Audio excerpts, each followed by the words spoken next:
ಓಂ ಶ್ರೀ ಗುರುಭ್ಯೋ ನಮಃ ಹರಿ ಓಂ.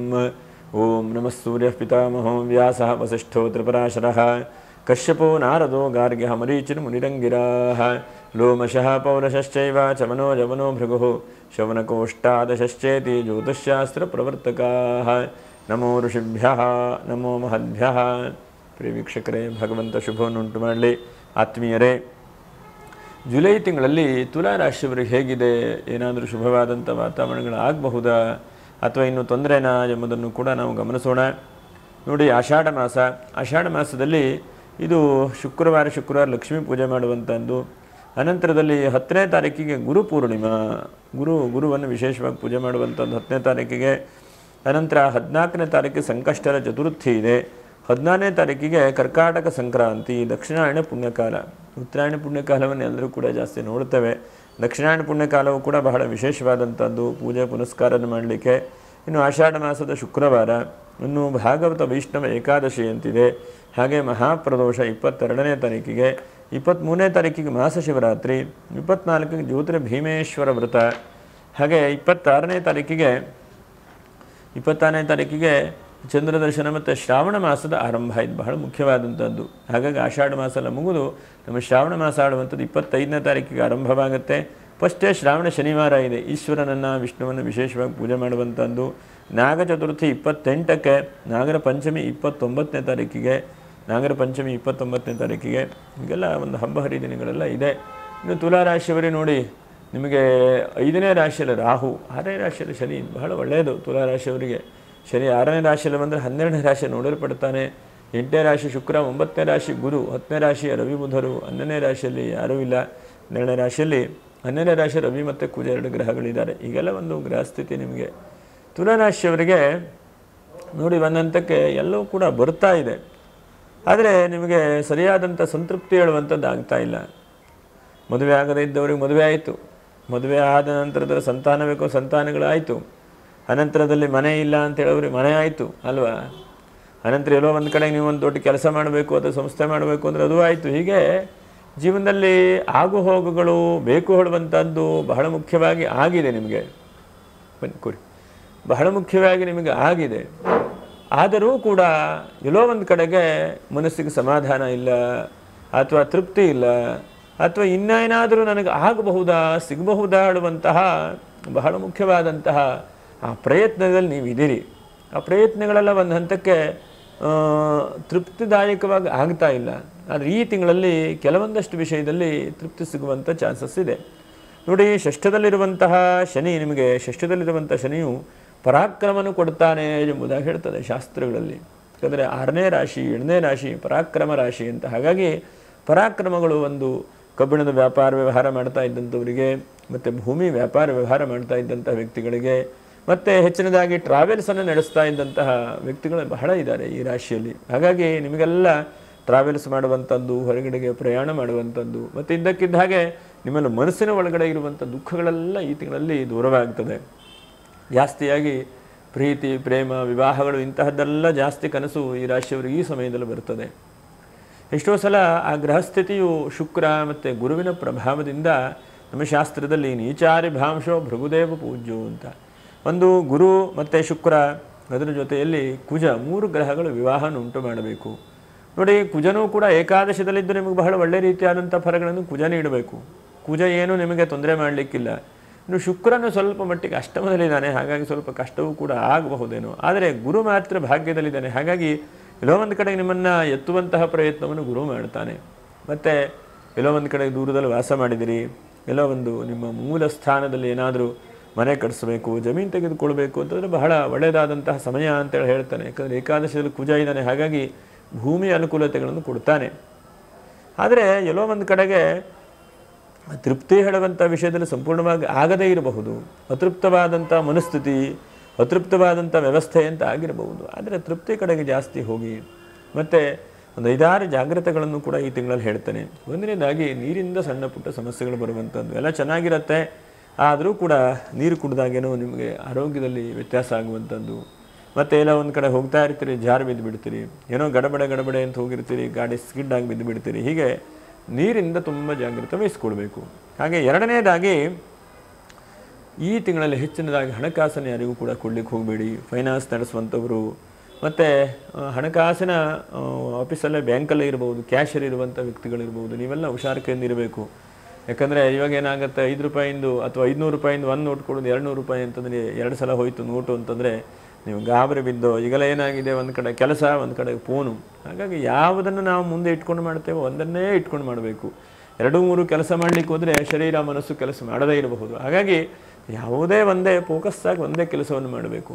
ಎಷ್ಟೋ ಸಲ ಫೋನಲ್ಲಿ ಕೆಲಸ ಮಾಡ್ತಾ ಇರ್ತಾರೆ, ಈ ಕಡೆ ಊಟ ಮಾಡ್ತಾ ಇರ್ತಾರೆ, ಅಥವಾ ಕಂಪ್ಯೂಟರ್ ಏನೋ ಕೆಲಸ ನೀಡ್ತಾ ಊಟ ಮಾಡ್ತಾ ಇರ್ತಾರೆ. ಹಾಗೆ ಮಾಡಬಾರ್ದು. ಯಾಕಂದರೆ ನಮ್ಮ ಶರೀರ ಬಹಳ ಸೂಕ್ಷ್ಮವಾದಂಥದ್ದು. ಈ ಕ್ಷಣದಲ್ಲೇನೂ ತೊಂದರೆ ಆಗಲಿಕ್ಕಿಲ್ಲ. ಆದರೆ ಕಾಲಾನಂತರದಲ್ಲಿ ಹೋಗ್ತಾ ಹೋಗ್ತಾ ಹೋಗ್ತಾ ಕೆಲವೊಂದು ರೋಗಗಳು, ಕೆಲವೊಂದು ತೊಂದರೆಗಳು, ಕೆಲವೊಂದು ಮಾನಸಿಕವಾದಂಥ ಸ್ಥಿತಿಗಳು ಹೀಗೆಲ್ಲ ನಮಗೆ ವ್ಯತ್ಯಾಸಗಳಾಗ್ತಾ ಬರುತ್ತೆ. ಆವಾಗ ಭರಪೂರ ದುಡ್ಡಿರುತ್ತೆ, ಕೋಟಿಗಟ್ಟಲೆ ದುಡ್ಡಿರುತ್ತೆ. ಆವಾಗ ಏನು ಮಾಡಬೇಕು ಅಂತಂದರೆ ಜೀವನಕ್ಕೆ ಏನು ಬೇಕೋ ಅದನ್ನು ಕೂಡ ಅನುಭವಿಸ್ಲಿಕ್ಕೆ ಆಗುವುದಿಲ್ಲ. ಯಾಕಂದರೆ ನಮ್ಮ ಶರೀರ ಹೇಳುವಂಥದ್ದು ಗಟ್ಟಿ ಇದ್ದಲ್ಲಿವರೆಗೆ ಮಾತ್ರ.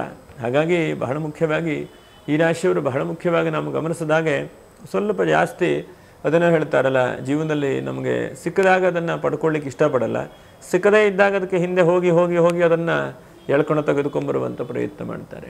ಹಾಗಾಗಿ ನೀವು ಏನು ಮಾಡಬೇಕಪ್ಪ ಅಂತಂದರೆ ಯಾವ್ಯಾವುದು ನಮಗೆ ದಕ್ಕತ್ತೋ, ಯಾವ್ಯಾವುದೊಂದು ಸಿಕ್ಕತ್ತೋ, ಯಾವ್ಯಾವ್ದು ನಮಗೆ ಪ್ರಾಪ್ತಿ ಹೇಳುವಂಥದ್ದು ಇದೆಯೋ ಅದನ್ನು ಸಿಕ್ಕಿದ್ದನ್ನು ತೃಪ್ತಿ ಪಡುವಂಥ ಪ್ರಯತ್ನವನ್ನು ಮಾಡಬೇಕು.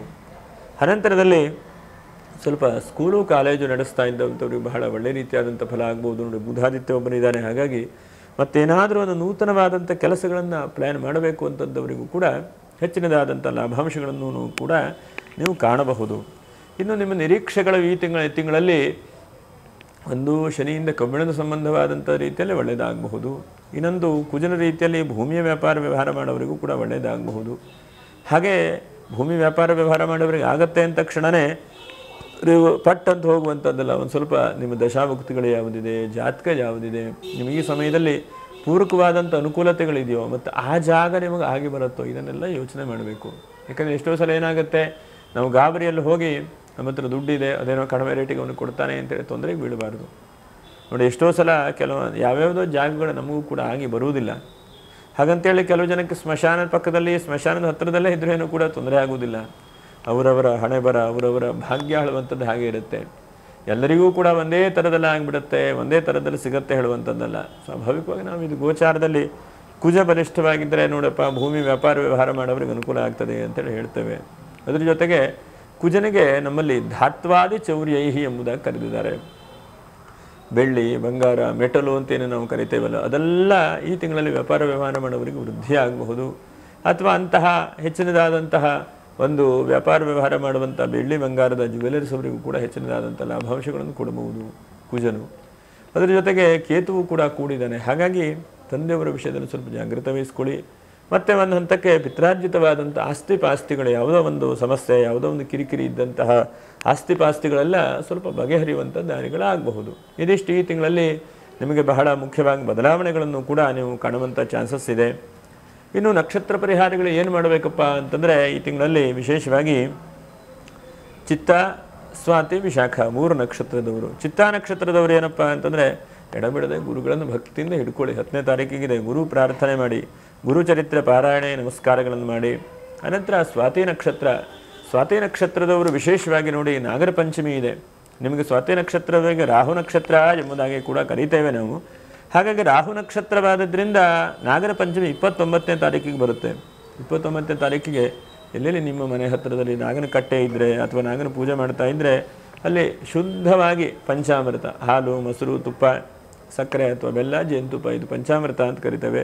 ಈ ಪಂಚಾಮೃತವನ್ನು ಅಭಿಷೇಕ ಮಾಡಿ ನಾಗನಿಗೆ ವಿಶೇಷವಾಗಿ ಒಂದು ಪೂಜೆ ಪುನಸ್ಕಾರಗಳನ್ನು ಮಾಡಿಸಿ, ಅಥವಾ ನೀವೇ ಮಾಡಿ ನಿಮಗೆ ಶಕ್ತಿ ಇದ್ದರೆ ಒಟ್ಟಿನಲ್ಲಿ ಮಡಿಯಾಗಿ ಮಾಡಿ. ಯಾಕಂದರೆ ನಾಗನ ಕಟ್ಟೆಗೆ ಅಭಿಷೇಕ ಮಾಡಬೇಕು ಹೇಳಿದ ತಕ್ಷಣವೇ ನಾವು ಹೋಗೋದು ನಾಗನ ಕಟ್ಟೆಗೆ ಅಭಿಷೇಕ ಮಾಡೋದು, ಬಂದವರೆಲ್ಲ ತುಳ್ಕೊಂಡು ಹೋಗುವಂಥದ್ದಂಥ ಅವ್ಯವಸ್ಥೆ ಮಾಡಬಾರ್ದು. ನಾವು ಏನೇ ಮಾಡಿದ್ರೂ ಕೂಡ ಶುಚಿತ್ವದಿಂದ ಮಾಡಬೇಕು. ಯಾಕಂದರೆ ಮೊನ್ನೆ ಒಂದು ದೇವಸ್ಥಾನಕ್ಕೆ ಹೋದಾಗ ನೋಡಿದ್ರೆ ಬರ್ತಾರೆ, ಅಭಿಷೇಕ ಮಾಡ್ತಾರೆ, ಹೋಗ್ತಾರೆ, ಪಕ್ಕದಲ್ಲಿದ್ದವರೆಲ್ಲ ಅದನ್ನು ತುಳ್ಕೊಂಡು ಹೋಗ್ತಾರೆ. ಹಾಗೆ ಆಗಬಾರ್ದು.